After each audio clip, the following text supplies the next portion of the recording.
संत संगतीचे काय सांगू सुख,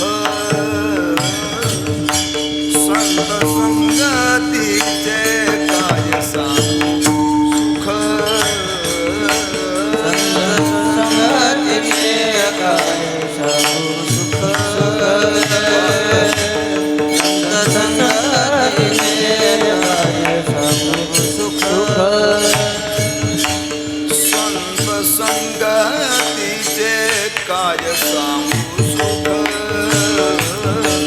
संत संगतीचे काय सांगू सुख,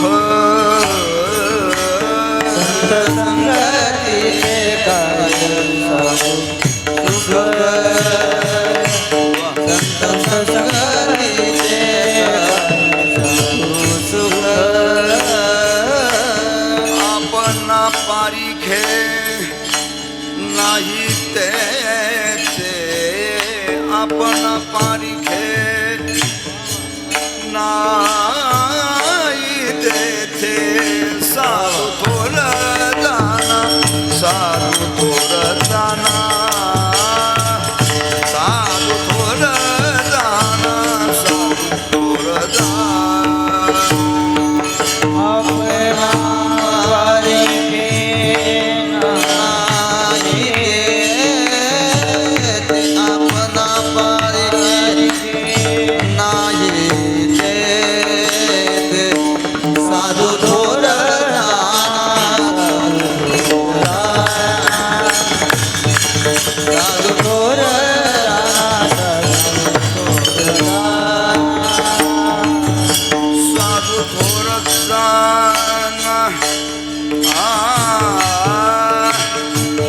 साधू थोर जाना कलियुगे, साधू थोर जाना, साधू थोर जाना, साधू थोर जाना, साधू थोर जाना कलियुगे, साधू थोर जाना कलियुगे, साधू थोर जाना, साधू थोर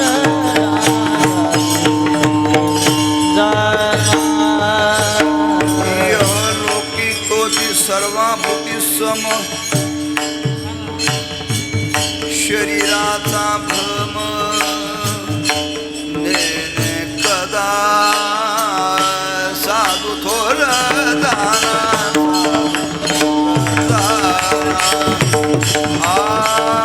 साधू थोर जाना कलियुगे,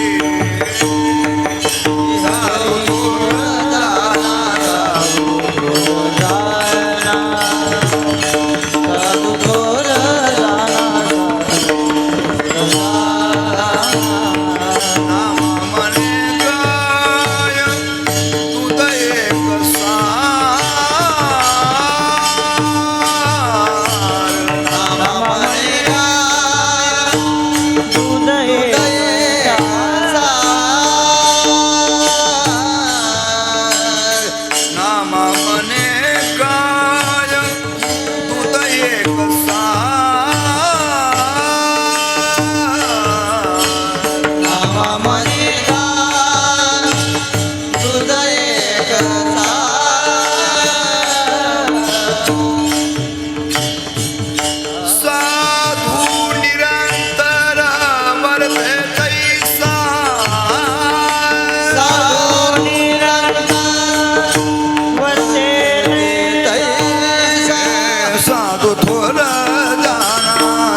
कृपया महिलांनी जरा पुढे आणि गोंधळ करू नका. येऊन शांततेने बसा.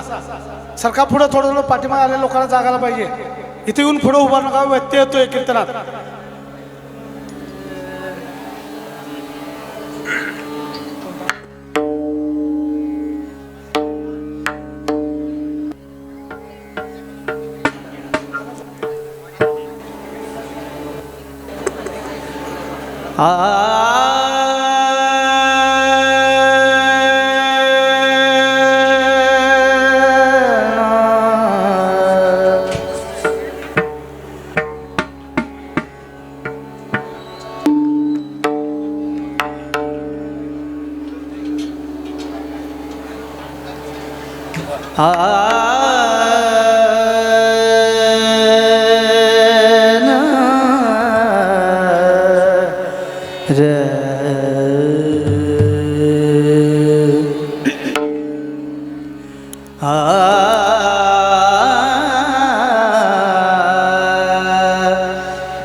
संत संगतीचे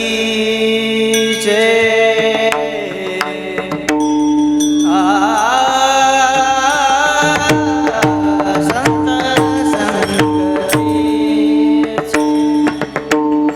संगतीचे काय सांगू सुख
अपना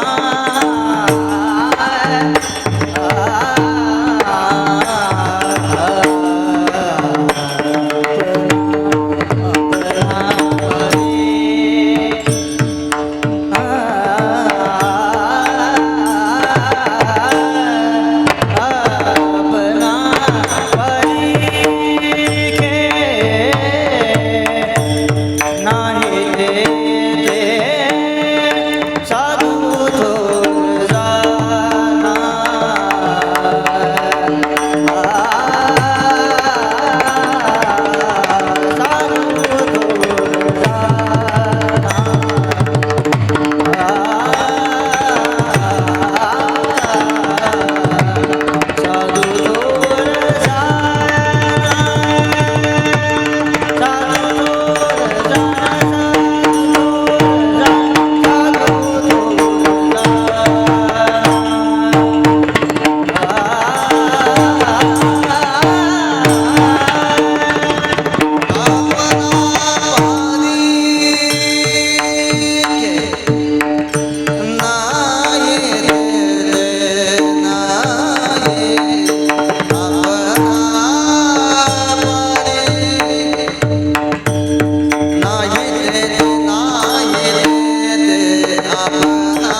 टाळी वाजवा भजन करा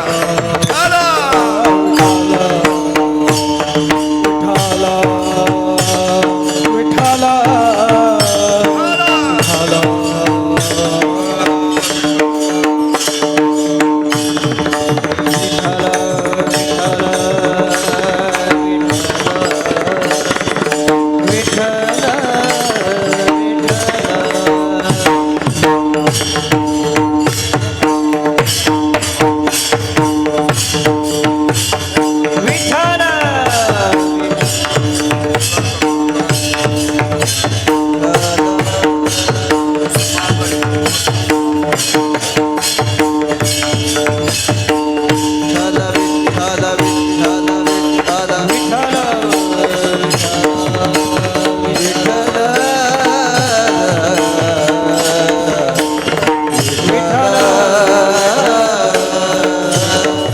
टाळी वाजवा भजन करा.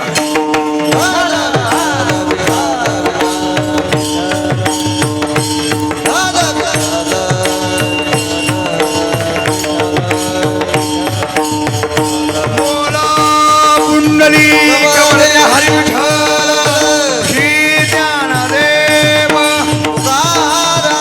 पंढरीनाथ श्री गुरु निवृत्तीनाथ महाराज सद्गुरु ज्ञानेश्वर महाराज जगद्गुरु तुकाराम महाराज सद्गुरु बाळू मामा महाराज की सद्गुरु जोग महाराज की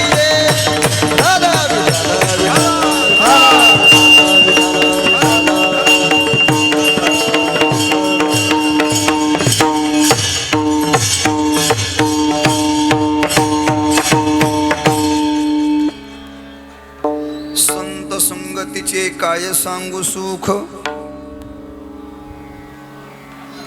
संत संगतीचे काय सांगू सुख आपणा पारिखे नाही तेथे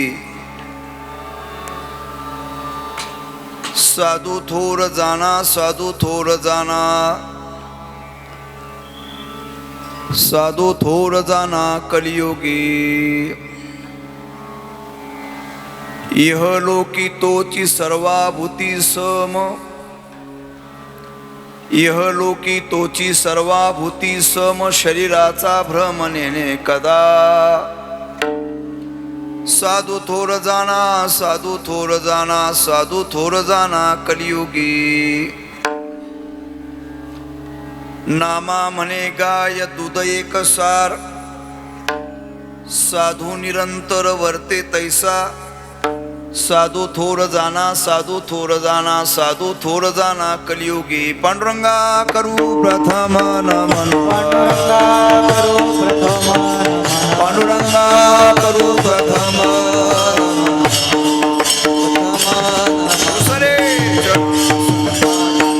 दुसरे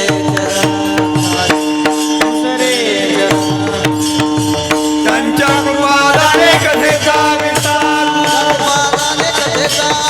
त्यांच्या कृपालाने कथेचा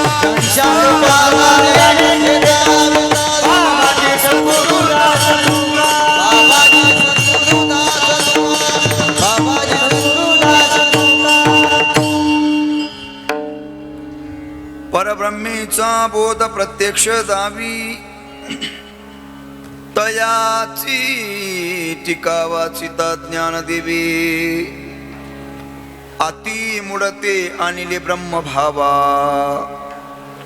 नमस्कार माझा तया ज्ञान देवा तयांची किलिया स्मरण होय सकळ विद्यांचे अधिकरण तेची बंधू श्री चरण श्री गुरूंचे ते नमस्कारून आता संत संगतीचे काय सांगू सुख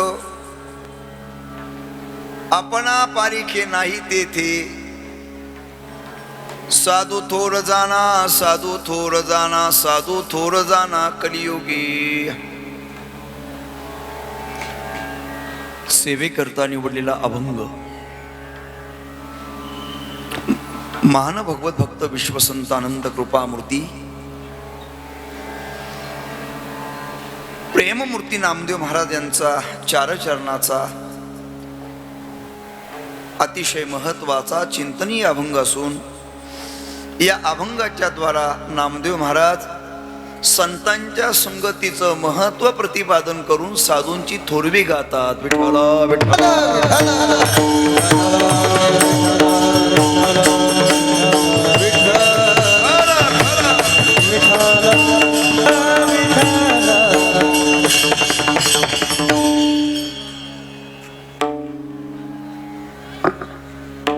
परम पावन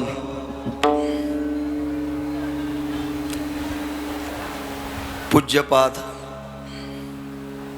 थोर अवलिया संत पूज्य श्री ब्रह्मलीन बाळूमामांच्या चरण सान्निध्यामध्ये चालू असलेला अखंड हरिनाम सप्ताह, या सप्ताहातील आजचा हा 5वा दिवस आणि 5व्या दिवसाच्या चिंतन सेवेचा योग परमपूजनीय अर्थात गुरुजींच्या आज्ञेने याही वर्षी येण्याचा हा सुयोग प्राप्त झाला. कार्यक्रमाचे आयोजक संत श्री बाळूमामा महाराज ट्रस्ट, उपस्थित महाराष्ट्रातील दिग्गज गुणीजन आदरणीय हरिभक्तीपरायण राऊत महाराज, आदरणीय धनु मामा आणि आमच्या नाशिक जिल्ह्याचं वैभव आदरणीय आमचे विकास दादा, परिसरातून आलेली समस्त वैष्णवजन, आपल्या सर्वांच्या साक्षीने पूजनीय मामांच्या चरणी सेवा समर्पित करण्याचा प्रयत्न करणार आहोत. सर्वजण टाळी वाजवून भजन करा आणि एकाग्रतेने अभंगाचं चिंतन श्रवण करा. विठ्ठला विठ्ठला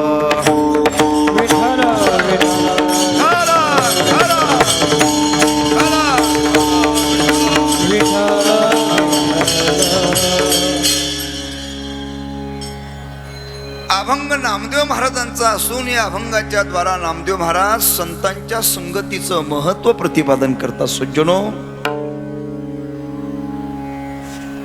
आपल्या भारत देशामध्ये,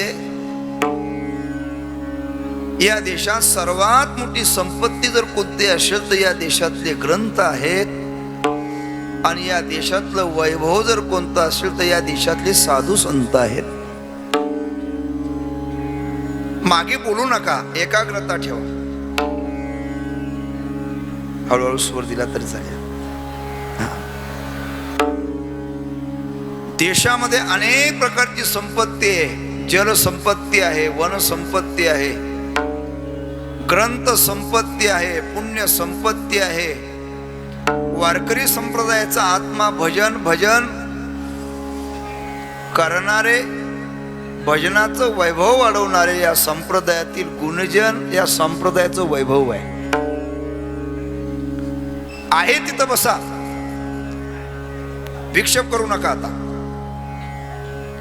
जिथं जागा भेटेल तिथं बसा, पुढे येण्याचा प्रयत्न करू नका, विक्षेप होणार नाही. टाळी वाजून भजन करा. विठ्ठला विठ्ठला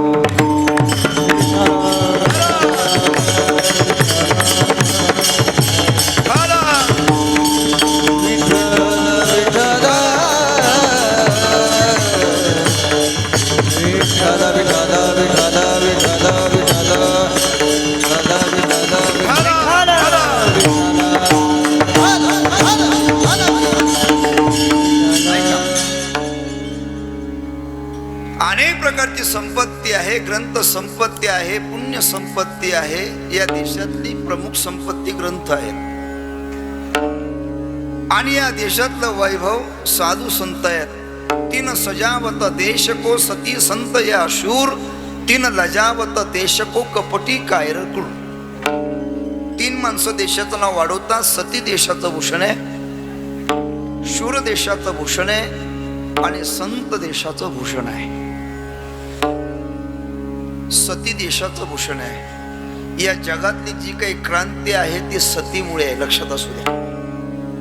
म्हणून बऱ्याचशा महापुरुषांचा परिचय आईच्या नावाने होतो.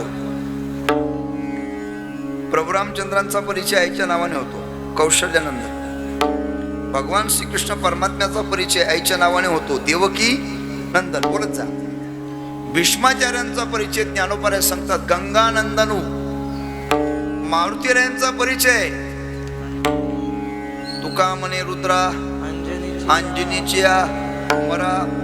भगवान दत्तात्रयांचा परिचय अनुसया सुता. सती देशाचं वैभव आहे. छत्रपती शिवाजी महाराज धर्मवीर संभाजी महाराज हे विश्वाचं भूषण आहे. तिसरा मुद्दा सांगतो ऐका. संत देशाचं भूषण आहे. संत एका जातीपुरते मर्यादित, प्रांतापुरते मर्यादित, राष्ट्रापुरते मर्यादित नसतात. ते विश्वात्मक असतात. ही विश्वाची माझी घर बन. विश्वाचं वैभव म्हणजे संत आहेत. या भारत देशाचं काय वर्णन करावं. या देशामध्ये विशेष प्रकारची संपत्ती, विशेष प्रकारचं वैभव दोन प्रकारचं आहे. या देशामध्ये नीट आहे. या देशातली सर्वात मोठी श्रीमंती आहे की या देशामध्ये गंगा आहे. मी तुम्हाला जर विचारलं की आपला परिचय एका वाक्यात सांगा तर काय सांगाल आपण. महाराज आपला परिचय एका वाक्यातला हाच है कि हम उस देश के वासी है जिस देश में गंगा बहती है. त्याचबरोबर भारत देशामध्ये त्यातले त्यात महाराष्ट्राचं काय सदभाग्य असेल की या महाराष्ट्रामध्ये संतांची खाना अवतीर्ण झाली. गुरुवर्य वैकुंठ अशी पूजनीय घुले बाबा सांगायचे. ते म्हणायचे महाराष्ट्रामध्ये, या महाराष्ट्रामध्ये संतांचं उभं पीक आहे म्हणायचे. सर्वात जास्त संत या महाराष्ट्र भूमीमध्ये अवतीर्ण झाले. अजून सांगतो महाराज, वारकरी संप्रदायाच्या इतिहासामध्ये एक साधू समाधीस्थ होत नाही तोपर्यंत 4 साधू अवतीर्ण झालेले असतात. इतके श्रीमंत या वारकरी संप्रदायामध्ये आहे. वारकरी संप्रदाय साधुत्वाच्या बाबतीमध्ये फुले वेची ताती बहारू कळीयसी आला असा असणारा पंथ म्हणजे वारकरी संप्रदाय आहे. वारकरी संप्रदायामध्ये संतांची मांदियाळी अवतीर्ण झाली. मला एक तुम्हाला सांगायचं आहे की या महाराष्ट्रामध्ये संतांची खाण आहे. त्या संतांमध्ये आवल्या संत म्हणजे पूज्यश्री बाळूमामा आहेत.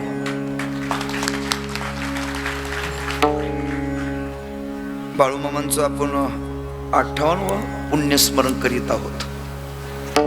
पण मला वाटतं या महात्म्यांच्या पुण्यस्मरणाच्या माध्यमातून आपल्यासारख्यांच्या जीवनामध्ये अनेक प्रकारचे लाभ आहेत. ऐका, त्यांच्या नामस्मरणापासून लाभ, त्यांच्या स्पर्शापासून लाभ, त्यांच्या आलिंगनापासून लाभ आणि त्यांच्या दर्शनापासून लाभ. पहिला लाभ त्यांच्या नामस्मरणापासून आहे बरं का. या महात्म्यांचं नुसतं नामस्मरण जरी केलं तरी पुण्यवंत व्हावे व्हावे, पुण्यवंत व्हावे.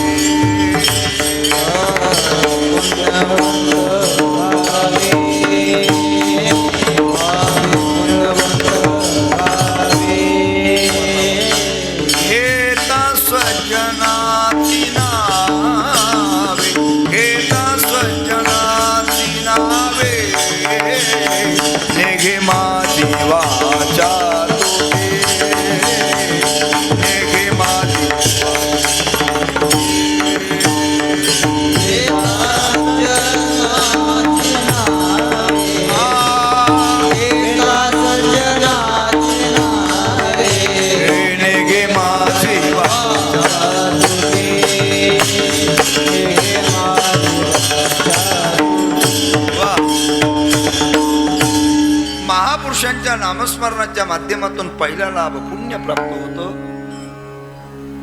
स्वर लावा आपण हा.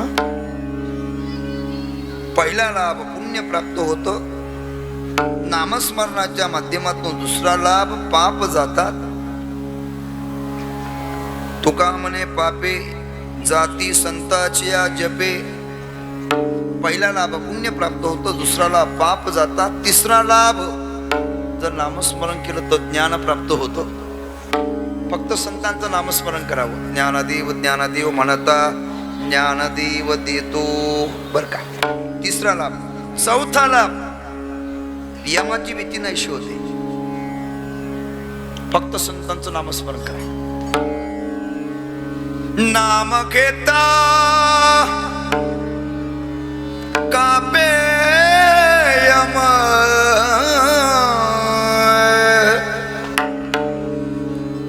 तुकाराम तुकाराम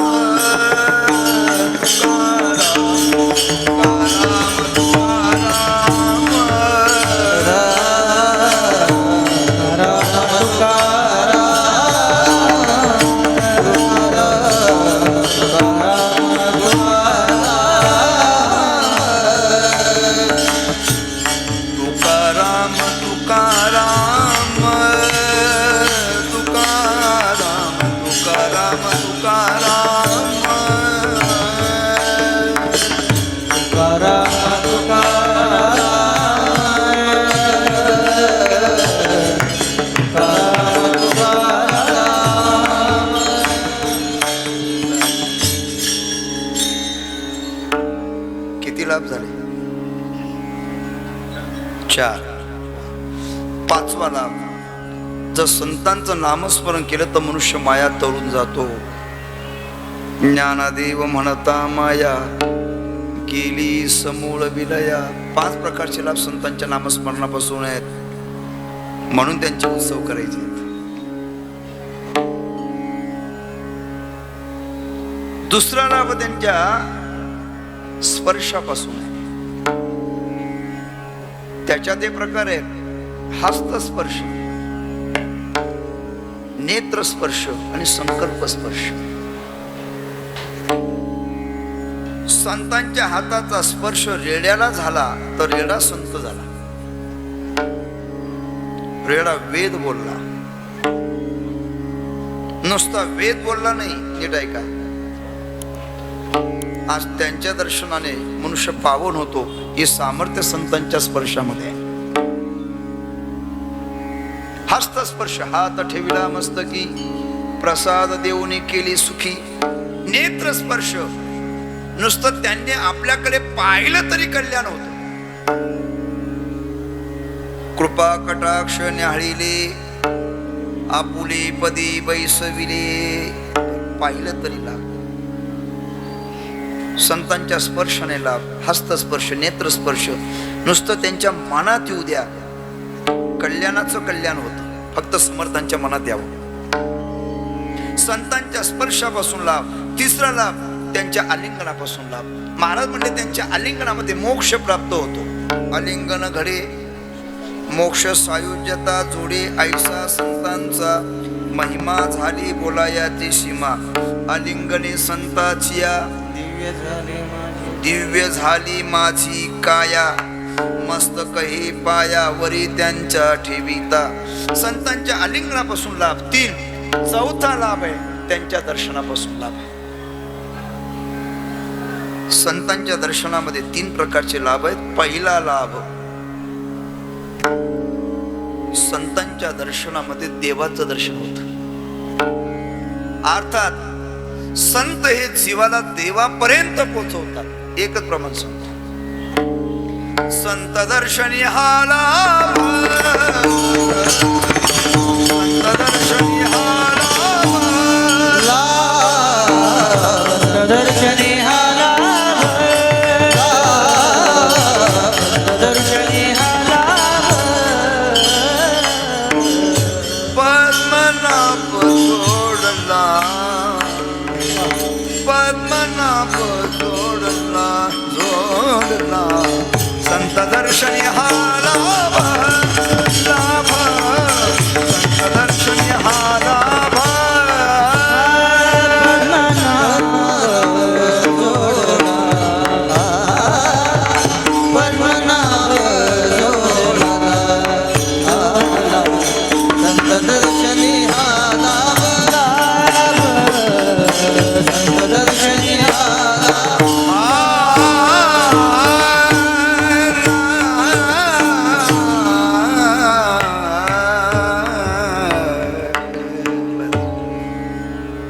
संतांच्या दर्शनामध्ये देवाचं दर्शन होतं. महाराज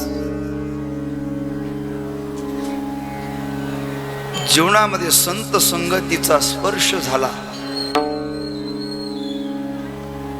तर दगडाला सुद्धा अमरत्व प्राप्त झालं.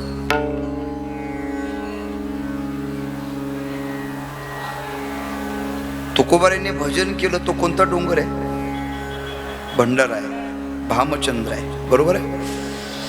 महाराष्ट्रामध्ये एवढेच डोंगर आहेत का? एवढीच पर्वत आहेत का? भरपूर आहेत. कदाचित त्याची नावं आपल्याला माहित नाही, परंतु तुकोबारांनी जिथं भजन केलं तो पर्वत महाराष्ट्रामध्ये जन्माला आलेल्या माणसाला माहित नाही असा एकही मनुष्य सापडणार नाही.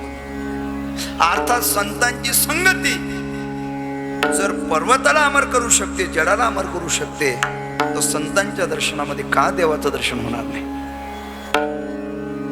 संतांच्या चरणाचा स्पर्श आपल्याला झाला, देवाचं दर्शन होतं म्हणण्यापेक्षा परमात्मा हृदयाशी लावतात. रामायणातला एक गोड प्रसंग आठवला, लक्षपूर्वक ऐका. राम सेतूचं कार्य चालू होतं. त्याच्यामध्ये नल नील जांबुवंत हनुमंतराय अनेक वानर सेवा करत होती. त्याच्यामध्ये ती सेवा एका खारुताईने बघितली आणि ती खारुताई सेवा करू लागली. सेवा करत असताना अंगावरती वाळू घ्यावी आणि त्या सेतूच्या ठिकाणी जाऊन झटकवावी, अशा प्रकारची ती सेवा खारुताई करत होती. काय प्रकार घडला? त्या सेवा करत असताना एका वानराचा नकळतपणे पाय तिच्या अंगावर पडला. आता खारुताई केवढी असते हो? अगदी छोटीशी असते. स्वराचा आवाज करते. सोबदार तिकडे जा.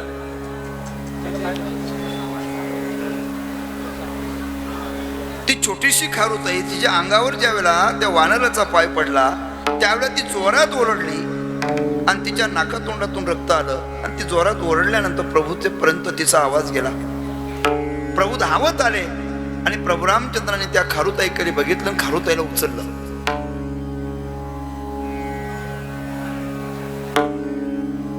तिच्या अंगावरून हात फिरवला. आजही ती प्रभूंची बोटं साक्ष देत आहेत. तिचं रक्त पुसलं आणि तिच्या नाकातोंडाचं रक्त पुसल्यानंतर प्रभूने तिला हृदयाला लावलं आणि त्या खारुताईला विचारलं, बोल हे हाल तुझे कोणी केले? त्यावेळेला खारुताई म्हटली, प्रभू कोणाचं नाव सांगू? प्रभू म्हटले, जो असेल त्याचं नाव सांग. मग खारुताई हळूच म्हटली, प्रभू कोणाचं नाव सांगू? तो तुमचाच आहे. म्हणजे कोण आहे? म्हणजे हनुमानजी आहे. बोलवा हनुमानजीला. हनुमानजी. हनुमानजी उपस्थित झाले आणि हनुमानजीने सांगितलं, बोला प्रभू काय आज्ञा आहे? म्हणजे खारुताई काय म्हणते? त्यावेळेला हनुमानजी म्हणतात, प्रभू माफ करा, माझा नकळत पाय तिच्यावर पडला. प्रभू म्हणले, नकळत पाय पडला म्हणून ती जिवंत आहे.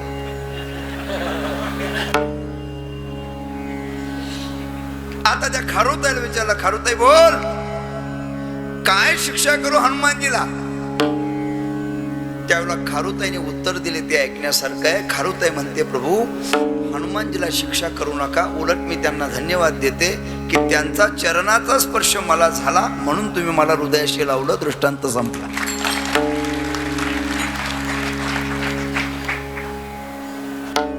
संत दर्शनी हा लाभ. संतांच्या दर्शनामध्ये देवाचं दर्शन होत असतं, अर्थात जीवाला देवापर्यंत पोहोचवतात. फार गोड दृष्टांत आहे.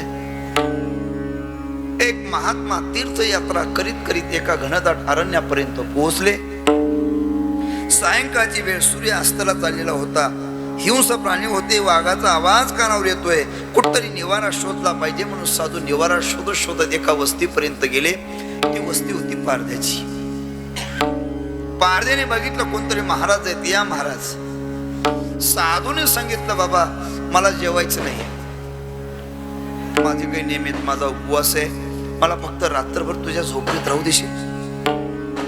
पारध्याने सांगितलं, महाराज तुमच्यासारखे संत आज माझ्या गरीबाच्या झोपडीत आले, महाराज आज खरा दिवस धन्यतेचा आहे. धन्याची दिन झाली संतांची दर्शन. महाराज या तुमचं स्वागत आहे. पारध्याने बसण्याकरता साधू रात्रभर मुक्काम. सकाळची वेळ झाली निघू लागली त्यावेळेला पारध्याच गरीबाच्या बा घरची भाकरी खायला पाहिजे. प्रेमाची श्रीमंती ज्याच्या गरीब म्हणतात. अश्रू आले. साधूच्याकडे जेवण करत नाही पण करणार. 1 वर्षाचा काळ रोटला. तो तीर्थयात्रा करीत करीत पारधी ओळखतो मागच्या वर्षी. महाराज मागच्या वर्षी तुम्ही एक शब्द दे काय आम्ही तयार केला स्वयंपाक. तुम्हाला जे आवडत असेल एक सांगा. तुम्हाला पारधी भोळा आहे पण अंत कर मी सांगतो तो पुसराने मला दाखवल्याशिवाय मला सांगा. महाराज सांगू लागले बसा पक्षी आण की ज्या पक्षाच्या कमरे आणि ज्या पक्षाचं सौंदर्य उमटलंय. जगाचा मालक आहे जगाचा. त्याने ऐकलं सांगितलं महाराज मी येत. पारधी निघाला. किती देवाचं दर्शन. तुम्ही केळीची संत्राची डाळिंबाची द्राक्षाची बाग तरुची बाग लावता येते. आपले पर्वत संतो त्याही पेक्षा देवाचं बोलतात. सोन्यात करविती नाव घेरानो तरू पर्याबाचे. अनेक महात्म्यांनी आपल्या आयुष्य समोर परमात्मा स्वप्नात आला असं गोस्वामी सुंदर जननाम मुनी जाई अवतना जनम मुनी हो मुनी जतन कराई काम काही आई. 5 पक्षी सापडला नाही. आधी निश्चय केला आज दुपारी सापडला तर ठीक. महाराजांना दाखवायचा आणि मध्ये समर्पित करायचा. 10:15 वाजले. 11 लाकडं जमा केली. 7:30 केला. 1:15 लाकडी पेटला. 12 वाजले. मनामध्ये ठरवणं करायच्या आणि चौक करायच्या. दुसरी प्रदक्षिणा पूर्ण होणार आणि पारधी घालणार तेवढ्यामध्ये. आणि भगवंताने मुली दिली. साधू थांबले. रात्रभर मुक्काम केला. सकाळची वेळ झाली. साधू निघू लागले त्यावेळेला पारध्याने पाय धरले. सांगितलं महाराज गरीबाच्या झोपडीत थांबलात पण गरीबा घरची भाकरी खायला पाहिजे होती. महाराज ओरिजिनल प्रेमाची श्रीमंती ज्याच्या घरी नांदते लोक त्याला गरीब म्हणतात. डोळ्यामध्ये अश्रू आले. साधूने बघितलं बाबा आता मी तुझ्याकडे जेवण करत नाही पण पुढच्या वर्षी आल्यानंतर जेवण करणार. साधू निघून जातात. 1 वर्षाचा काळ रोटला जातो. पुन्हा साधू तीर्थयात्रा करीत करीत त्या वस्तीपर्यंत येतात. पारधी ओळखतो मागच्या वर्षाचे. महाराज या महाराज मागच्या वर्षी आले होते. म्हणले हो मागच्या वर्षी तुम्ही एक शब्द दिला आठवणी तुम्हाला. म्हणले काय जेवणार. हो जेवणार. पारध्याने सांगितलं महाराज आम्ही तयार केला स्वयंपाक तुम्हाला खाऊ घालणार नाही. मग तुम्हाला जे आवडत असेल ते करणार. फक्त एक सांगा तुम्हाला कोणता पक्षी आवडतो. साधूने ओळखलं पारधी भोळा आहे पण अंतःकरणातून पवित्र आहे. साधूने सांगितलं बाबा एक काम कर मी सांगतो तो पक्षी आण आणि दुसराने मला दाखवल्याशिवाय मारून नकोस. सांगा महाराज. साधू सांगू लागले पारध्या एक असा पक्षी आण की ज्या पक्षाच्या मुकुटाला मोराचं पीस आहे. ज्या पक्षाच्या कमरेला पितांबर आहे आणि ज्या पक्षाच्या चेहऱ्यावर संपूर्ण विश्वाचं सौंदर्य उमटलंय. पक्षी एका जगाचा मालक आहे. बोला जगाचा मालक आहे. पारध्याने ऐकलं सांगितलं महाराज हा पक्षी घेऊन येतो. मी येत नाही तोपर्यंत इथंच थांबा. पारधी निघाला. किती दिवस फिरला म्हणजे हा पक्षी सापडेल. इतकं सोपं आहे का देवाचं दर्शन? तुम्ही केळीची, संत्राची, डाळिंबाची, द्राक्षाची बागं लावता तशी तुम्हाला कल्पतरूची बागं लावता येतील. आपले पर्वत सोन्याचे करता येतील, परंतु त्याही पेक्षा देवाचं दर्शन अवघड आहे असं तुकोबराय बोलतात. सोन्याचे पर्वत करविती पाषाण, अवघे रान कल्पतरू, पर्या दुर्लभ विठोबाचे पाय. अनेक महात्म्यांनी आपल्या आयुष्याची कुर्बानी दिली, आयुष्य समर्पित केलं, तरी तो परमात्मा स्वप्नात आला असं मात्र नाही. गोस्वामी सुंदर लिहितात,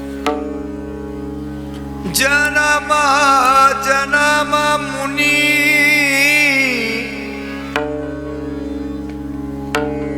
जतन कलाई,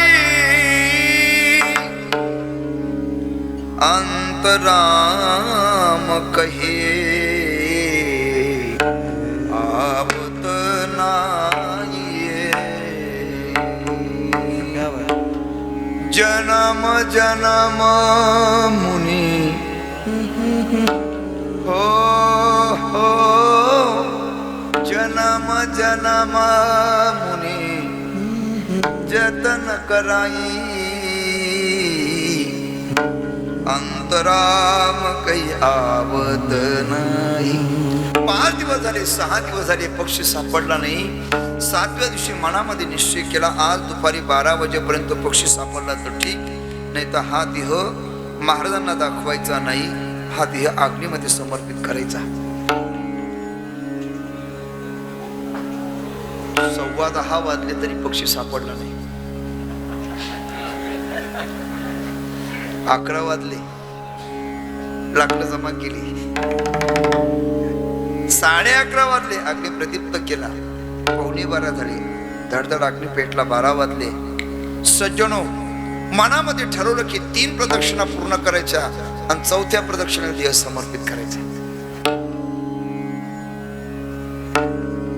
पहिली प्रदक्षिणा केली, लक्षपूर्वक ऐका.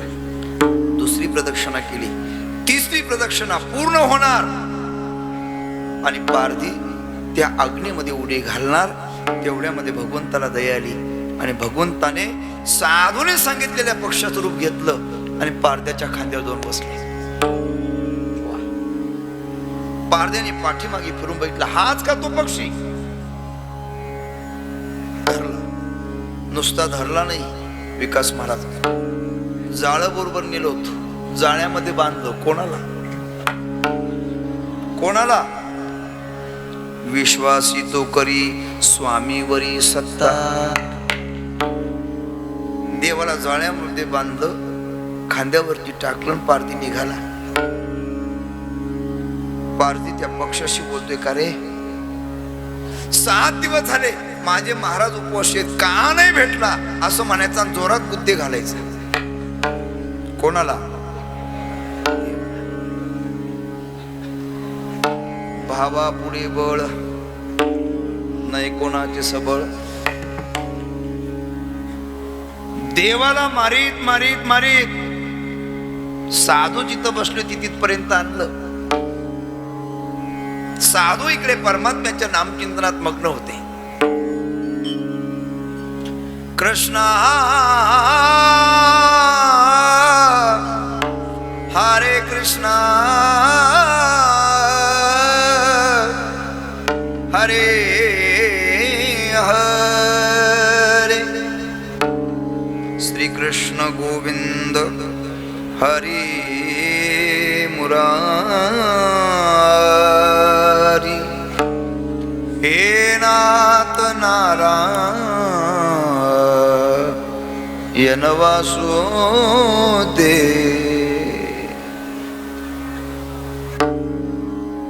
साधू इकडे परमात्म्याच्या नामचिंतनात मग्न होते. पारध्याने जसं पक्षाला म्हणजे देवाला उचललं तसं साधूंच्या पुढे टाकलं.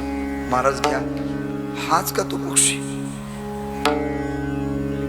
साधूने डोळे उघडून बघितलं आणि सांगितलं, बाप हजारो जन्म तपश्चर्या करून सुद्धा कोणाच्या स्वप्नात न जाणारा परमात्मा पारधी धन्यस तू देवाला बांधून आणलास. साधू देवाच्या पुढे जातात, परमात्म्याला जाळ्याच्या बाहेर काढतात, साष्टांग दंडवत घालतात, डोळ्यातून अश्रू येतात, हात जोडतात, म्हणतात देवा माझा पारधी भोळा आहे, तुला इथपर्यंत आणत असताना त्याच्याकडून काही चुकलं असेल तर माफ कर. भगवान म्हटले चुकलं असेल तर माफ कर, नाही त्याने गुद्दे घालीत इथपर्यंत आणले.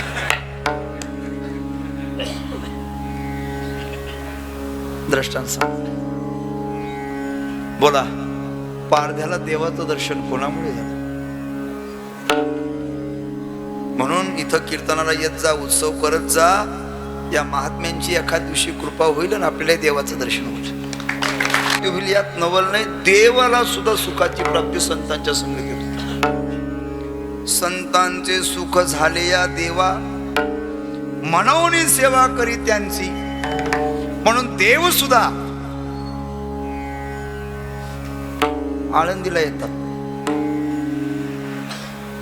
देव सुद्धा नामदेवरांना म्हणतात, नाही नामदेवराय सांगतात देवा नामा म्हणे देवा, चला तया ठाया विश्रांती घ्यावया. पुढे विश्रांतीचे स्थान संतांचे माहेर, ते या भूमीवर अलंकापूर आळंदी हे गाव. पुण्यभूमी ठाव दैवताचे नाव सिद्धेश्वर. अर्थात देवाला सुखाची प्राप्ती संतांच्या संगतीत होते. म्हणून जीवाने सुद्धा आपल्या जीवनामध्ये जर सुख पाहिजे असेल तर संतांची संगती केली पाहिजे. वाक्य लक्षात ठेवा, एखाद्या प्रसंगी देवाची भेट होईल, परंतु संतांची भेट होणं अवघड आहे. बहु अवघड परी जगजेची करुणा केली, कहे बिभीषण सुनो हनुमंता. कहे बिभीषण सुनो हनुमंता, राम कृपा बिन मिले नहीं संता. ज्यावेळेला देवाची कृपा होते त्यावेळेला संत भेटतात. तात मिले पुनिमात मिले सुत भात मिले युवती सुखदाई. राज मिले गजबाज मिले सबसाज मिले मंचो मनोवांचित पायी. लोग मिले विधी लोक मिले सुरलोक मिले अखेर वैकुंठ जाई. कहे निपट निरंजन लाल सब कुछ मिले, परिसंत समागम गम दुर्लभ भाई. सर्वात अवघड संतांची भेट आहे. परंतु संतांची भेट झाली, संतांचं दर्शन झाल्यानंतर महाराज म्हणले त्या ठिकाणी होणारं जे सुख आहे ते सुख वाजातीत आहे. संत संगतीचे काय सांगू सुख, संत संगतीचे काय सांगू सुख, संत संगतीचे काय सांगू सुख, संत संगतीचे काय सांगू सुख. आपला पारी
मध्ये होणारं जे सुख आहे ते नामदेव महाराज म्हणतात काय सांगू. लक्षपूर्वक ऐका. काय सांगू या ठिकाणी हा शब्द काय अर्थाने असेल? कधी कधी काय सांगू हा शब्द प्रश्नार्थ नाही, पण आजच्या या अभंगामध्ये काय सांगू हा शब्द निरुत्तता दर्शविणार आहे. सांसारिक जीवनामध्ये देखील काय सांगू शब्द आहे आणि परमार्थाच्या क्षेत्रामध्ये सुद्धा काय सांगू शब्द आहे, पण फार मोठा फरक आहे. सांसारिक जीवनामध्ये सुखच होत नाही. मी तुम्हाला असं विचारतो, सुख होतं का सुखाचा भास होतो? भास होतो.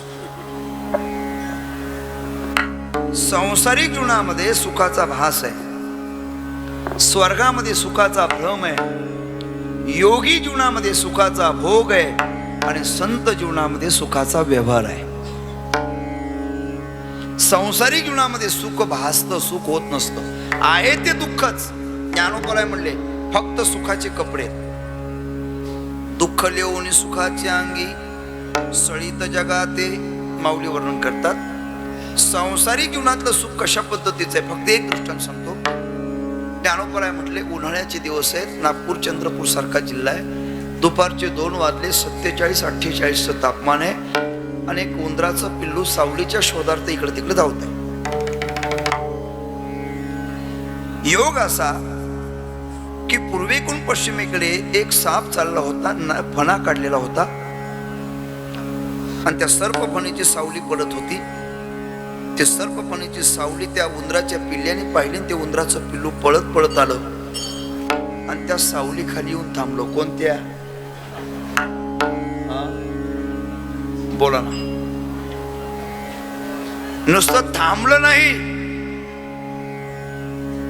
आणि इतरांना सांगू लागला, अरे यालाच म्हणतात महाबळेश्वरची थंड हवा. हे असो आघवी बोली, सांग पा सर्प फणीची सावली. तद्वत विषयाचे समसुख वेगळाची बाहुली, विषयाचे समसुख, विषयाचे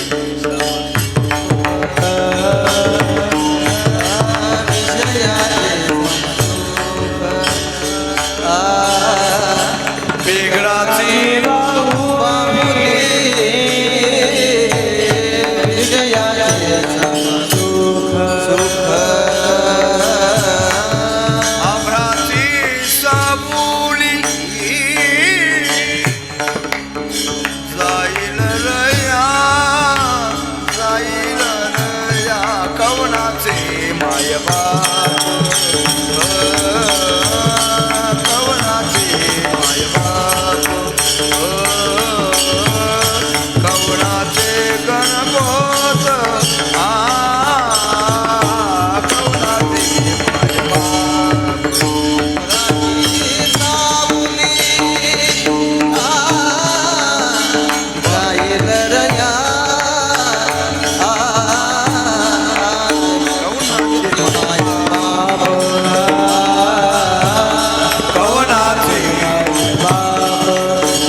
सांसारिक जीवनामध्ये सुख होत नाही, सुखाचा भास होतो.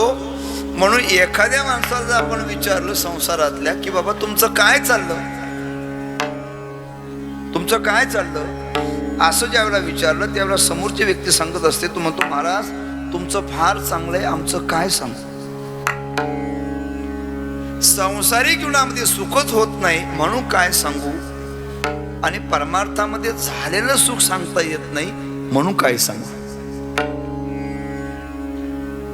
देशकाली वेदानुवादा, ज्या सुखाची न करवे मर्यादा किंवा अंत पार नाही लेखा,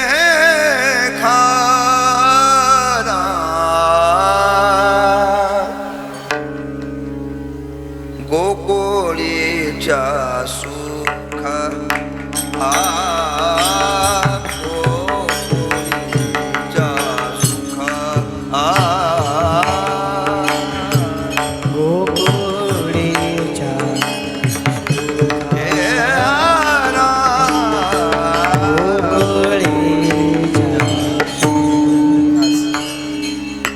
वाचाती ते सांगता येत नाही, म्हणून संत संगतीचे काय सांगू सुख.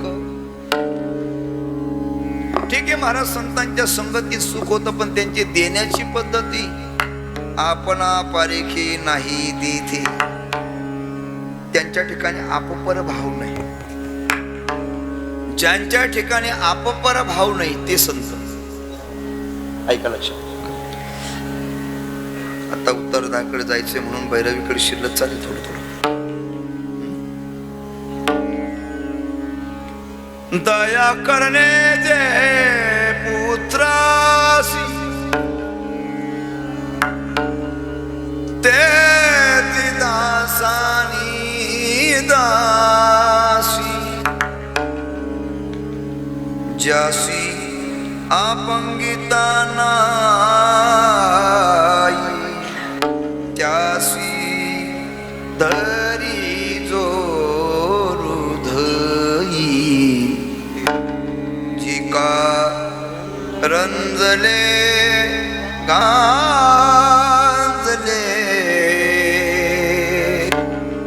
त्यासी मने जो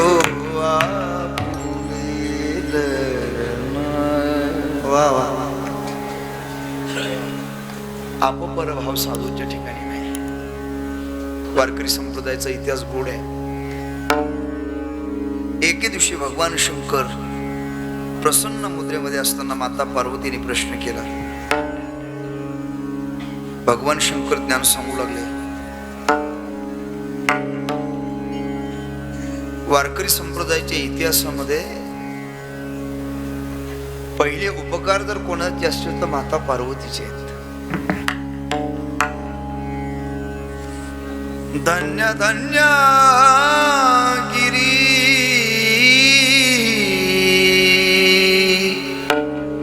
राज कुमारिये. कलावती आणि भीम मिक्स आहे. तुम समान कोई नाही उपकारी. धन्य धन्य गिरी राज कुमारी. माता पार्वतीने प्रश्न केला. भगवान शंकर ज्ञान सांगू लागले, परंतु ज्ञान ऐकता ऐकता माता पार्वतीला झोप लागली. तसं कथा कीर्तनामध्ये झोपी जाण्याची परंपरा जुनीच आहे. ते ज्ञान वाया जाऊ नये म्हणून भगवान विष्णूने ते ज्ञान मत्स्याच्या पोटी ऐकलं. भगवान शंकरांनी डोळे उघडून बघितलं. ज्यांना आपण ज्ञान सांगत आहोत ते श्रोते झोपलेत. ओंकार कुठून तरी येतोय, आवाज दुसरीकडूनच येतोय. कोणीतरी ज्ञान चोरून ऐकत असावं. कोण ज्ञान चोरून ऐकतंय म्हणून त्यावेळेला भगवान शंकरांनी त्रिशूळ मारून फेकला. तोच त्रिशूळ कानाचा छेद करून पलीकडे गेला. तेव्हापासून नाथ संप्रदायामध्ये कान फाडण्याची परंपरा सुरू झाली. त्याला कर्णछेदन म्हणतात. पुढे ती परंपरा प्रवाहित झाली. मला विस्तार करायचा नाही. आदिनाथ गुरु मच्छिंद्रतयाचा मच्छिंद्राने बोध, गोरक्षोळाला गैनी प्रसादी, ज्ञानदेवासार, ज्ञानोपर्यंत ती ज्ञानाची परंपरा, एक शिष्य एक गुरु असलेली परंपरा आली. ज्ञानोपर्यंत त्या परंपरेला व्यापक स्वरूप दिलं. बाकी नीट ऐका. वारकरी संप्रदायाच्या इतिहासामध्ये तत्वज्ञानाची लोकशाही संस्थापक संत म्हणजे ज्ञानोबा आहेत. पहिले उपकार माता पार्वतीचे आहेत, दुसरे उपकार ज्ञानोबरायांचे आहेत. नीट ऐका. प्रत्येक समाजामध्ये कीर्तनकार तयार व्हावे, वारकरी संप्रदाय जनसामान्यांपर्यंत पोचावा याकरता या संप्रदायाच्या इतिहासामध्ये तिसरे उपकार स्वानंद सुखनिवासी पूजनीय जोग महाराजांचे उपकार आहेत. आपल्याला मिळालेलं ज्ञान जगाला मिळावं, आपल्याला मिळालेला आनंद जगाला मिळावा, आपल्याला मिळालेला बोध जगाला मिळावा, या वृत्तीचं नाव संत आहे. म्हणून वारकरी संप्रदाय हा सेवित्व आहे, तसं वाटितो सुद्धा आहे. सेवितो हा रस वाटितो, असं महत्वाचं कार्य या महात्म्यांचं आहे. आपण आपारिके नाही तेथे, आणि असं विशेष कार्य या महात्म्यांचं असल्यामुळे या जगामध्ये साधूच थोर आहेत. साधू थोर जाना, साधू थोर जाना, साधू थोर जाना, साधू थोर जाना, साधू थोर जाना कलियुगी.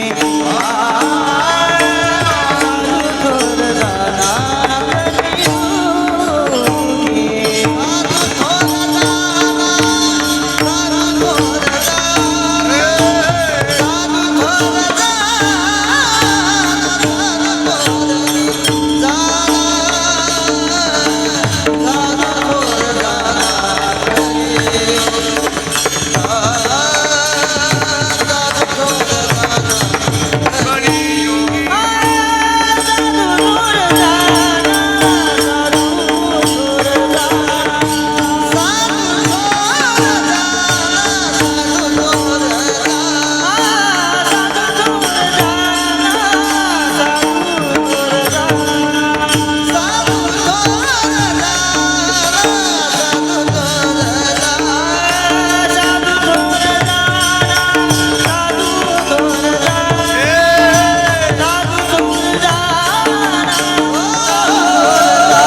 असं विशेष स्वरूपाचं कार्य या महात्म्यांचं असल्यामुळे नामदेव महाराज म्हणतात साधू थोर जाणार. आपण सर्व जाणकार श्रोते आहात. खरं म्हणजे आजच्या चिंतनामध्ये ज्यांची विशेष स्वरूपाने आठवण होते, मी पाटलांना सांगितलं की 1000 श्रोते वेगळे आणि आमचे पूजनीय भाऊसाहेब महाराजांसारखे गुरुजी वेगळे. गुरुजी समोर बसले तर चिंतन स्फूर्त.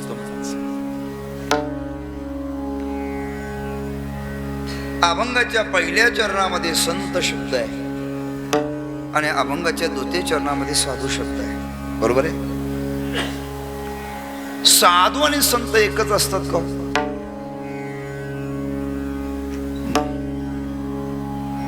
नीट ऐका. जे संत आहेत ते साधू आहेत, परंतु जे साधू आहेत ते संत असतीलच असं मात्र नाही. साधू आणि संत याच्यातला फरक सांगतो. खरं म्हणजे वारकरी संप्रदायाच्या ग्रंथ संपदेमध्ये हे दोन्ही शब्द आपल्याला वाचायला मिळतात. उठा उठा साधू संत. उत्तर भारतातील ग्रंथ संपदेकडे जर बघितलं तर कुठं मुनी शब्द आहे. कबीर महाराजांच्या ग्रंथ संपदेमध्ये बहुतांशी साधू शब्द आहे. कहत कबीरा सुनबाई साधू. पण साधू आणि संत याच्यातला फरक आहे का सांगतो, लक्षपूर्वक आहे का. साधन सिद्ध ते साधू आणि साध्य सिद्ध ते संत. लक्ष देण्याकरता सांगतो, लक्षपूर्वक आहे का. रात्रंदिवस देवाचं नामस्मरण करतात ते साधू आणि देव ज्यांचं नामस्मरण करतो ते संत.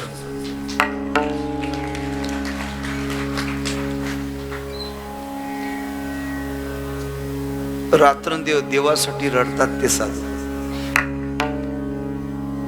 आणि देव ज्यांच्या भेटी करता गहिवरतो ते संत. अजून सांगतो, सीधा साधा वो साधू, सरळे वो साधू, आणि सन्मार्ग वर्तीना असंत हा ते संत आहेत. महाराज म्हणजे साधू थोर आहेत, पण नामदेव महाराज त्रिवार सांगतात बरं का, 3 वेळा सांगतात, साधू थोर जाना, साधू थोर जाना आणि साधू थोर जाना कलियुगी. याचे अर्थ काय आहेत? याचे अर्थ सुद्धा 3 प्रकारचे आहेत. का म्हणत असतील नामदेव महाराज साधू थोर जाना? का दुसरं चरण पूर्ण करण्याकरता? ही अडचण आपल्यासारख्यांच्या जीवनात येते. सांगू का, आपल्याला शब्द पाठ करावे लागतात आणि शब्द त्यांच्या पुढे हात जोडून उभे असतात. ते नामदेव महाराज आहेत. त्यांच्या मागे शब्द चालतात, मागा चालते अक्षरे. शब्दांना माहित आहे.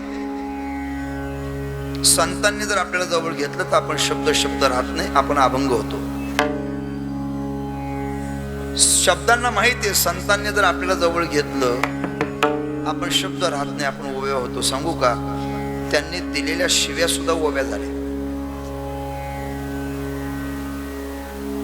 शब्दामध्ये आणि अभंगामध्ये काय फरक आहे? संत जे बोलतात ते अभंग होतात,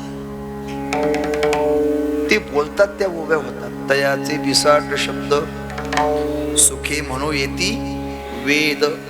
शब्दामध्ये आणि अभंगामध्ये काय फरक आहे? फरक सांगतो महाराज. कोणत्याही गायकाने गायलेलं गाणं, कोट्यावधी रुपये खर्च करून गाजवलेलं सिनेमाचं गाणं 6 महिन्याच्या पुढे ताजं राहत नाही. बरोबर आहे? त्या गाण्याने किती वेळ लावू द्या, 6 महिन्याच्या पुढे ताजं राहत नाही. आज रूप पाहता लोचने अभंग तोच आहे. 700 वर्ष झाले तरी कंटाळा येत नाही.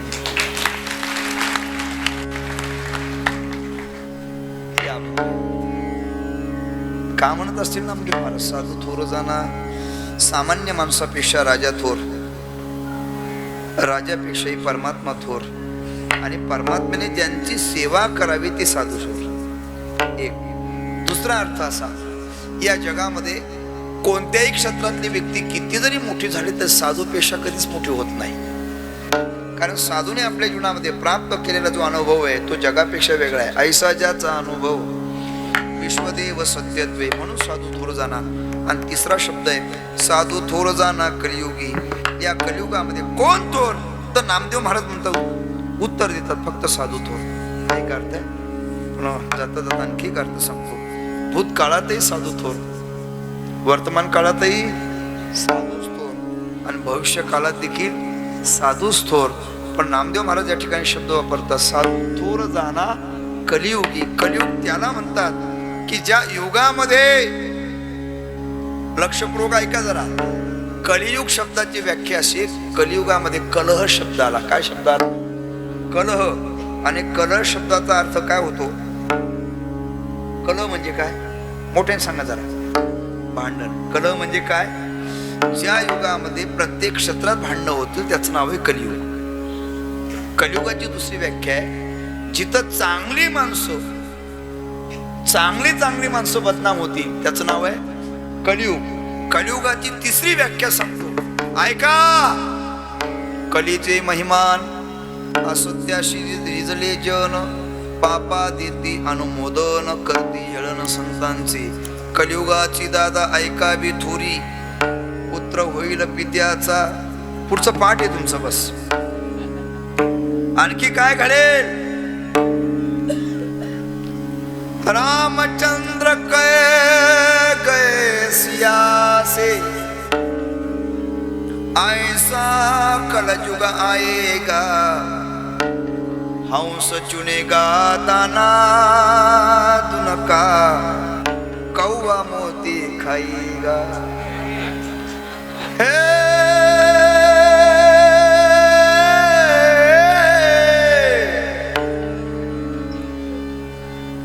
कर्म भी होगा धर्म भी होगा परंतु शर्म नहीं होगी.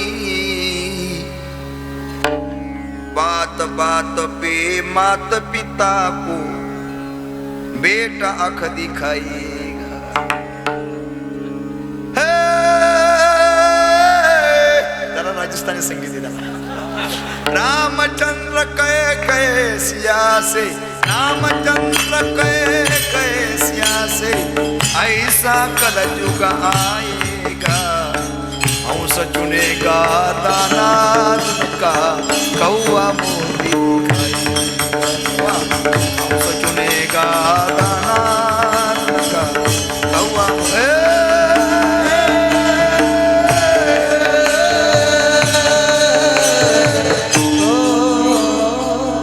बस वेळ कमी आहे. याचं नाव कलियुगा. कळेर दोष निधी राजन, कली पापाचीच मूर्ती. परंतु अशाही कलिकालाच्या प्रदूषित कालामध्ये कुठे मस्तक ठेवावं, ज्यांच्या संगतीत राहावं अशी माणसं थोडी आहेत. हे का ज्याच्या घरी अन्न घ्यावं अशी पवित्र जीवन जगणारी माणसं सुद्धा थोडी आहेत.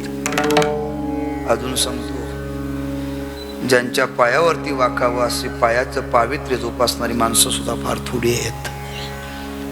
परंतु अशाही प्रदूषित कालामध्ये कुठे मस्तक टेकवावं, तर नामदेव महाराज उत्तर देतात. साधू थोर जाना कलियुगी विठोबा रखुमाई. काही बाजवा भजन करा. जय जय विठोबा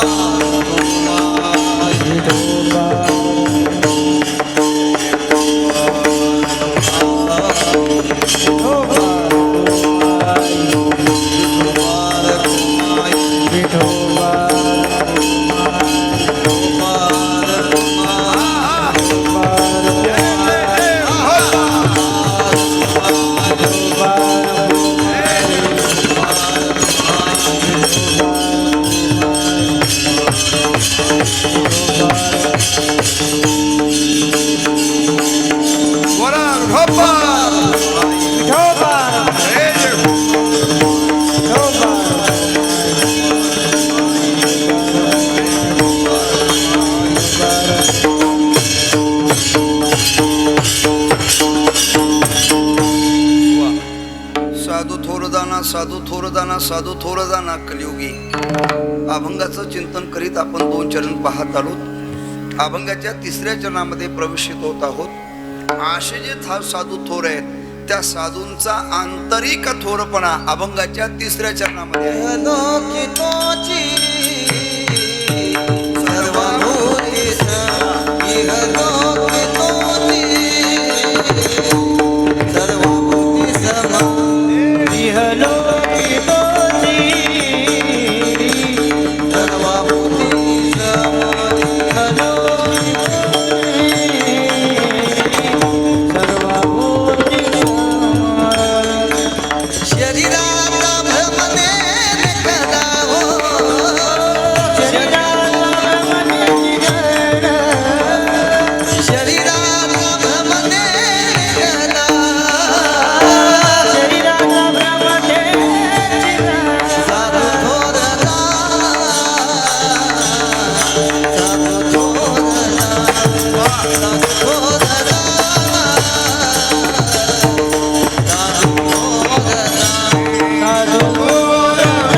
सकारात्मक संकल्प. सर्वाभूती सम, सर्वांशी सारखे राहतात.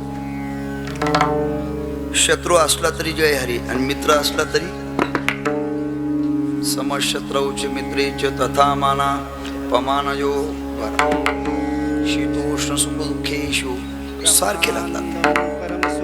कशाप्रमाणे फार गोड दृष्टांत दिले ज्ञानोबरायांनी. जरा या दिव्याच्या प्रकाशामध्ये कीर्तन केलं तरी प्रकाश, बरोबर आहे. प्रकाश सर्वांशी सारखा आहे. पाणी सर्वांशी सारखा आहे. वाघ गेला तरी तृषा शांत होते आणि गोमाता गेली तरी तृषा शांत होते. त्याचे सारखे आहेत. त्याप्रमाणे ते महात्मे सारखे आहेत. कशाप्रमाणे? पार्था दयाचे ठाई वैषम्याची वार्ता नाही. रिपुमित्रा तुही सरिसा पाडू पार्थाच याचे ठाई ठाईला पार्थाच याचे ठाई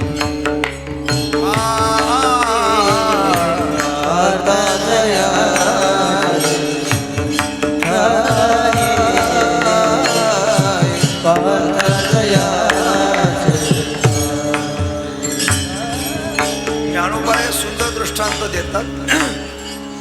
असं आहे, जगद्गुरु तुकोबारायांचे अभंग गायले, ज्ञानोबारायांचे अभंग गायले, अनेक संतांचे अभंग गायले. ज्ञानोबारायांच्या ओव्या का गावल्या? का घरचे उजळू करावा पारखिया अंधारू पाडावा हे नेनेची गा पांडवा दिपोजैसा पार्थालया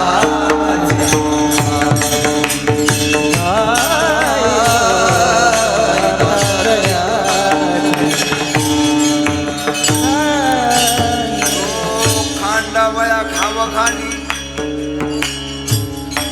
कालावणी जयाने केली दोघा एकची सावली वृक्ष दे जैसा पार्थालया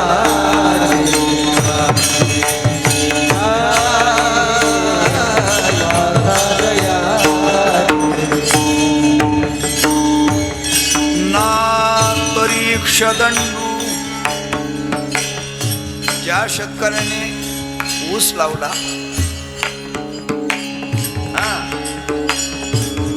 पाणी दिलं, खत दिली, त्याला तो ऊस गोड लागतो, बरोबर आहे.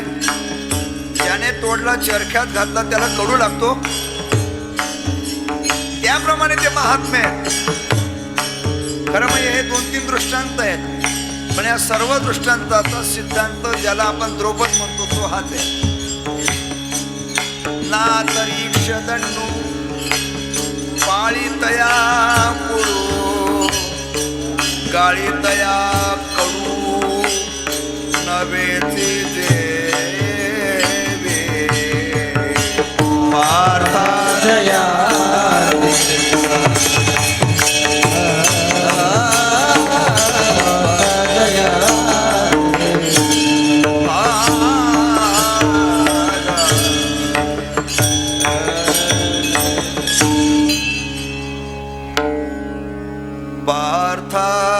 याचे ठाई ठाईना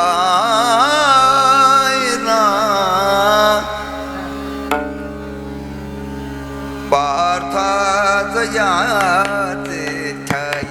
बस त्याप्रमाणे ते महात्मे आहेत. सर्वाभूती सम शरीराचा भ्रमणेने कदा शरीराबद्दल ते आसक्ती ठेवत नाहीत. त्यांना माहित आहे कितीही प्रेम केलं तर एक ना एक दिवस याची राखच होणार आहे.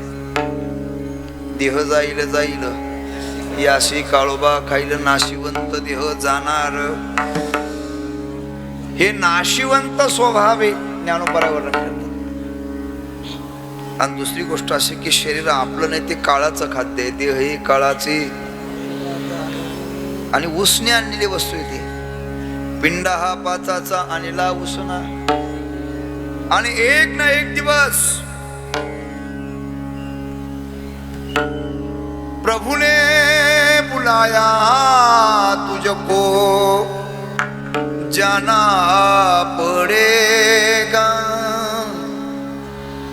वहाँ न चलेगा बहाना किसी का, सदा न रहेगा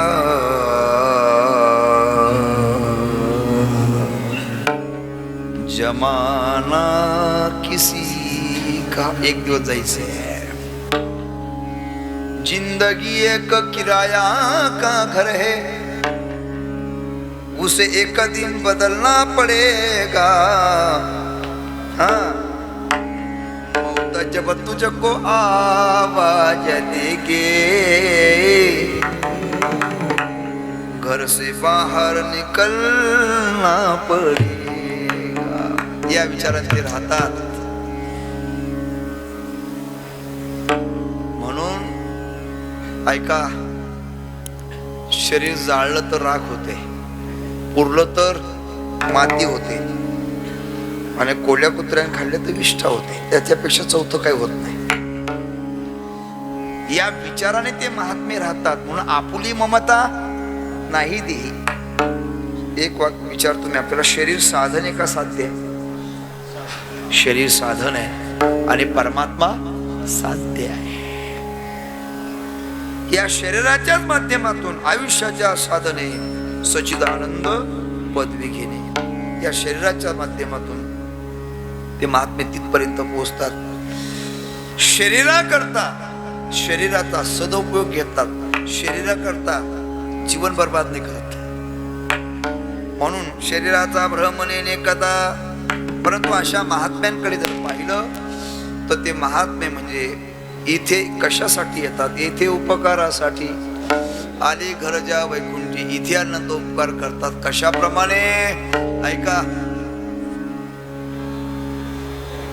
2-3 दृष्टांत दिलेत महाराजांनी बरं का. खरं म्हणजे मुक्कामाला पोचलेले संत ते. वाक्य लक्षात घ्या. काम नाही, काम नाही, झालो पायरी कामा. ज्याला रस्ता सापडला नाही तो सामान्य,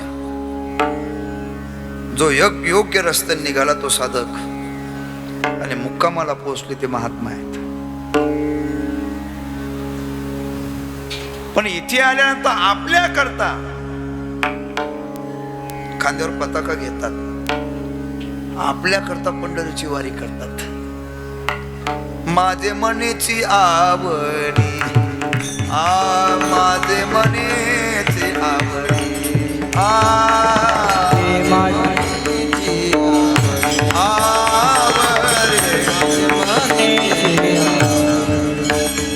पंढरपुरा न्यायना पुढे, पंढरपुरा न्यायना पुढे, पांडुरंगी मना रंगले, पांडुरंगी मना रंगले.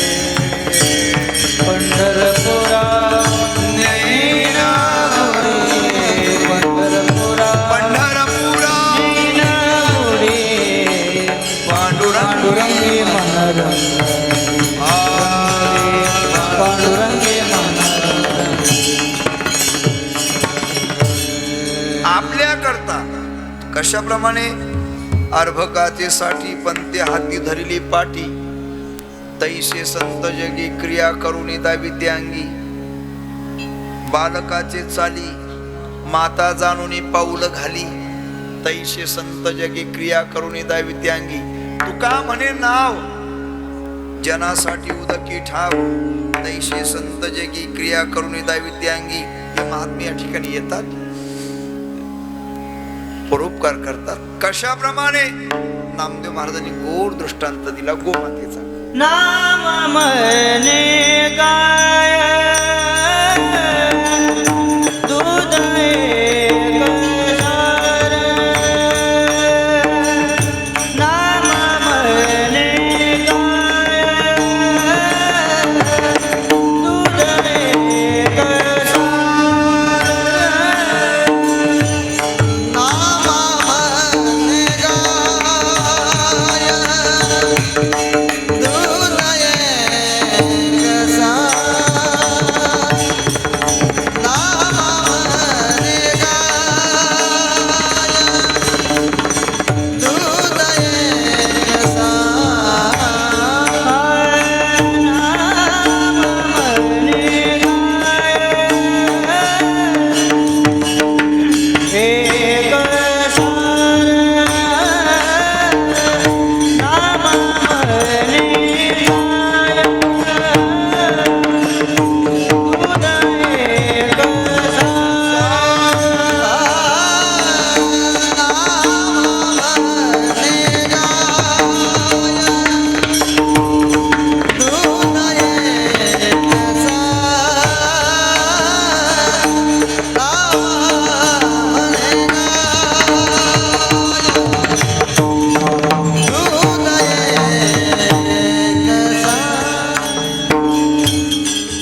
साधु निरंतर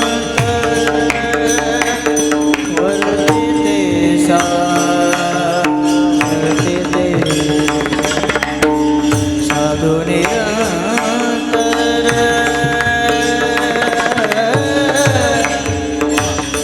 साधु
गाण्यामध्ये मधाची मधुरता आहे,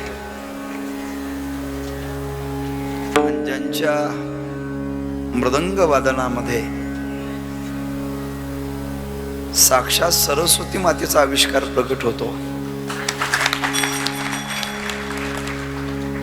एक श्लोक आहे माझ्याकडे, माझ्या आठवणीत येत नाही, पण मी देईल तुम्हाला. पखावत या शब्दामध्येच ब्रह्मा, विष्णू आणि महेश या तिघांचे आविर्भाव स्वरूप या मृदंगामध्ये आहे.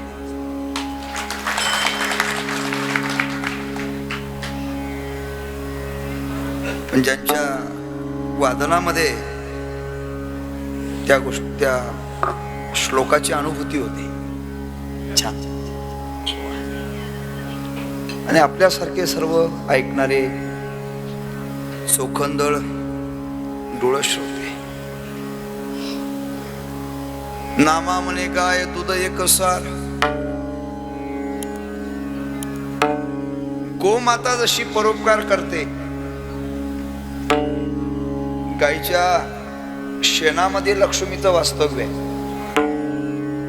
गोमूत्रामध्ये गंगाजीचं वास्तव्य आहे, गायीच्या शरीरामध्ये 33 कोटी देवतांचं वास्तव्य आहे.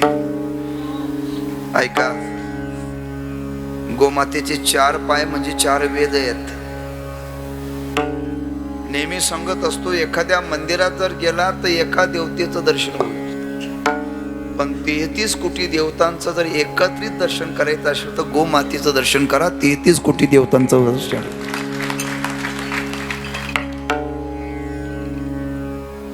रोज नियमितपणे गोमूत्र पिणाऱ्या माणसाला कॅन्सर होत नाही. कॅन्सरवरच औषधच पंचगव्य आहे. मी जाणकारांशी चर्चा करतो. मला एक सांगायचं आहे, भगवान दत्तात्रयांच्या पाठीमागे गोमाता आहे. भगवान श्रीकृष्ण परमात्म्याने स्वतःचं नाव परिधारण केलंय, गोपाल. काय नाव धारण केलं? गोपाल. अशी असणारी गोमाता तुमची जी इच्छा असेल ती इच्छा पूर्ण करते, ती गोमाता आहे. वाक्य सांगतो, म्हशीचं असतं ते दूध आणि गाईचं असतं ते अमृत.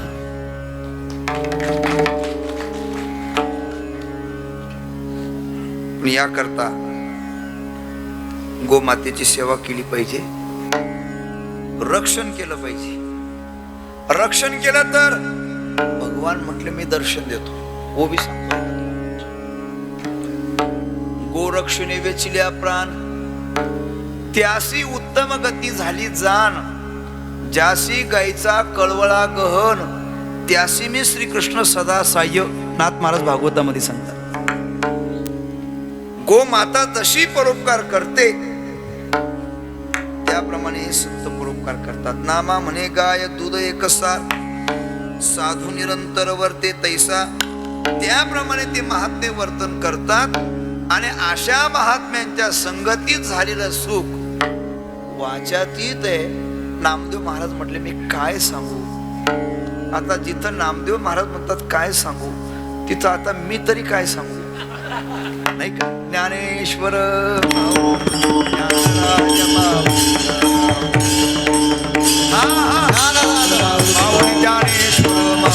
उठू नका, खाली बसा. ज्ञानेश्वर माऊली. हा हा, माऊली ज्ञानेश्वर माऊली जय जय ज्ञानेश्वर माऊली हो.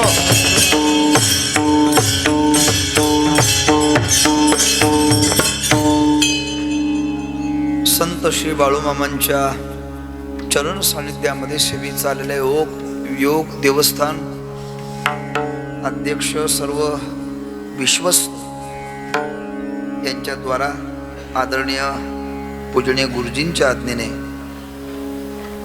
आणि आपल्या सप्ताहातील त्या कार्यक्रमाचं नियोजन महत्त्वाचं व्यवस्थापन करणारे, तळमळीने संपर्कात राहणारे आमचे पाटील, आपल्या सर्वांच्याच प्रेमाच्या द्वारा या ठिकाणी येण्याचा योग प्राप्त झाला. आपलं जीवन देवाला आवडेल, संतांना आवडेल अशा पद्धतीने बनवा. नामचिंतनाचा आश्रय करा. आपलं सद्भाग्य आहे की आपल्याला मामांची सेवा होते. खरं म्हणजे या सेवेकरता येणं म्हणजे 650 ते 650 किलोमीटरचा प्रवास एका बाजूने करत येणे. काल निघालो, आज दुपारी पोहोचलो, उद्या निघायचं आणि परवा सकाळी पोहोचणार. पण इथे आल्यानंतर मामांचं दर्शन होतं आणि आपल्यासारख्या सज्जनांची भेटघाट होते. आणि इथे आल्यानंतर आपल्यासारखी ज्यावेळेला डोळस श्रोते भेटतात, आम्हालाही समाधान वाटतं.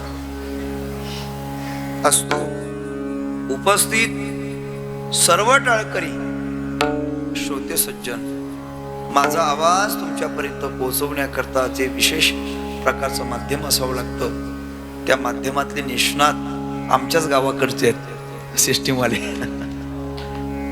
छान. आपण सर्वजण आहात. देवाला संतांना एक प्रार्थना करा की आमच्या जीवनामध्ये तुमची संगती द्या. आमच्या जीवनामध्ये नामस्मरण ज्यांच्या संगतीत घडेल अशांची भेट घडवा. कलीच्या प्रदूषित कालामध्ये नामस्मरण होणं अवघड आहे. होणं अवघड आहे. पण अशांची संगती द्या की ज्यांच्या संगतीमध्ये आमच्याकडून परमार्थ घडेल. कारण का, ऐका, जगात जेवढ्या काही गोष्टी कमवल्या ते इथंच राहतात. फक्त आपल्याबरोबर येणारं फक्त भगवंताचं नामस्मरण, फक्त भजन. द्यास्वर साते सब गंग के जल बिंदु पान तक अर्धांगी पड़ेगी केवल मकान तक. परिवार के सब लोग चलेंगे स्मशान तक. बेटा भी हक निभाएगा अग्निदान तक.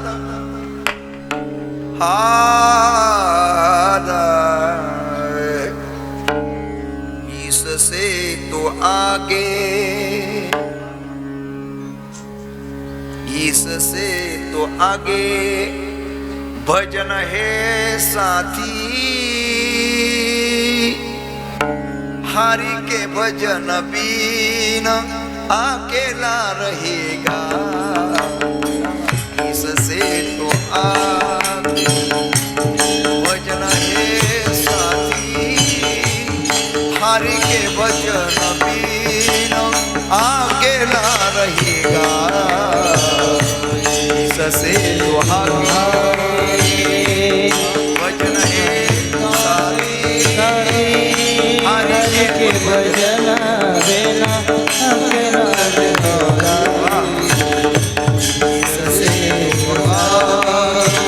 भजन है साथी. हरि के भजन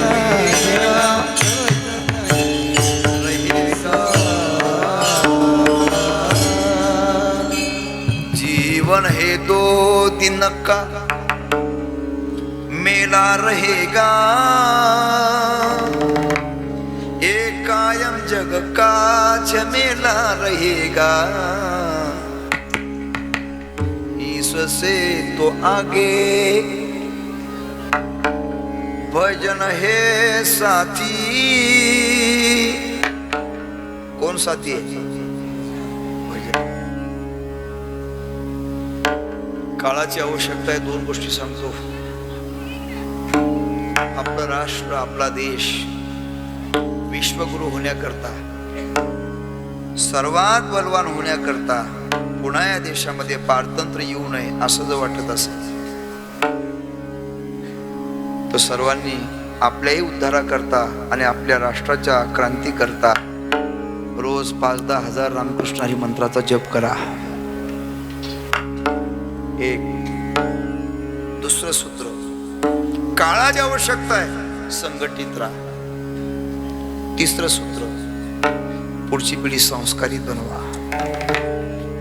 चौथं सूत्र, देश हिताच्या विरोधात जी कोणी काम करणारे असतील त्यांना आयुष्यामध्ये मदत करू नका.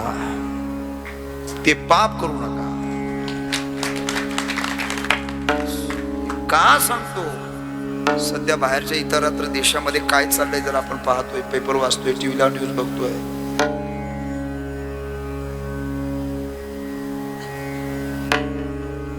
धर्म महत्वाचा आहे, राष्ट्र महत्वाचं आहे. धर्म टिकला तर राष्ट्र टिकेल, राष्ट्र टिकला तर आपण टिकू. धर्मनिष्ठ राहा. अजून सांगतो, मुलांना योग्य संस्कार द्या, व्यसनमुक्त बनवा. पुन्हा पुन्हा सांगतो, संघटित राहा. आज सध्याच्या काळामध्ये सत्य बोलणं सुद्धा अवघडच आहे. अवघड आहे. सत्य बोललं तर काय काय होतं आपण पेपरच्या न्यूज बघतोय. अवघड आहे. हे का सांगतोय? ऐका, मी राहणारा मालेगावचा आहे. थोडक्यामध्ये बरचसं बोलून गेलोय. माझी विनंती आपल्याला सर्वांना, देवाला संतांना आवडेल अशा पद्धतीने बनवा. जीवन बनवा. महत्वाचं सूत्र, मुलांना हरिपाठ, हनुमान चालीसा याचे संस्कार द्या. मला आनंद वाटतो मृदंग कलेचा स्वतः अभ्यास करून त्या अभ्यास चांगली तयारी करून पुढची पिढी सुद्धा चांगले मृदंग वादक व्हावेत याच्याकरता मृदंगाची सेवा करीत करीत पुढच्याही पिढीला घडवण्याचं कार्य आमचे विकास महाराज करत आहेत. माझा मुलगा त्यांच्याकडे शिकतोय लहान. आपल्याही परिसरातली मुलं आहेत, फार मला वाटतं आंध्राकडची मुलं आहेत नाही का, लांबून लांबून विद्यार्थी आहेत. जसं या परिसरामध्ये डोळं श्रोते बनवण्याचं काम पूजनीय गुरुजींनी केलं. मी पाहत होतो की ज्या ज्या वेळेला काही ज्ञानेश्वरीतल्या ओव्या तुमच्या पुढे मांडत होतो त्यावेळेला श्रोते ओव्या सांगतात, हे गुरुजींचे उपकार आहेत. कोणाचे उपकार आहेत? आणि एवढ्यांना सर्वांना एकत्रित आणलंय, एकत्रित सर्वांना या ठिकाणी खेचून आणण्याची लीला या पूजनीय बाळूमामांची आहे. पुनश्च एकदा सर्वांना धन्यवाद करून देवाला प्रार्थना करा की हे नाथ, इतना तू करना स्वामी जब प्राण तन से निकले, मुरली की धुन बजाना जब प्राण तन से निकले. श्री गंगा जी का तट हो, जमुना का बंसी बट हो, मेरा सावरा निकट हो जब प्राण तन से निकले. उस वक्त जल्दी आना नहीं श्याम भूल जाना, राधे को साथ लाना जब प्राण तन से निकले. एक भक्त की अर्जी खुद गर्ज के गर्जी, आगे तुम्हारी मर्जी.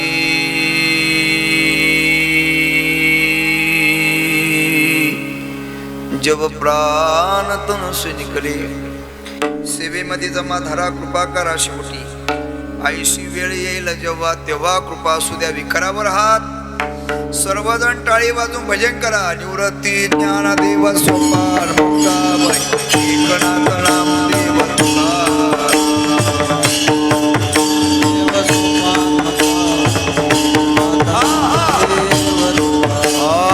निवृत्ती ज्ञानदेव सोपान मुक्ताबाई, एकनाथ नामदेव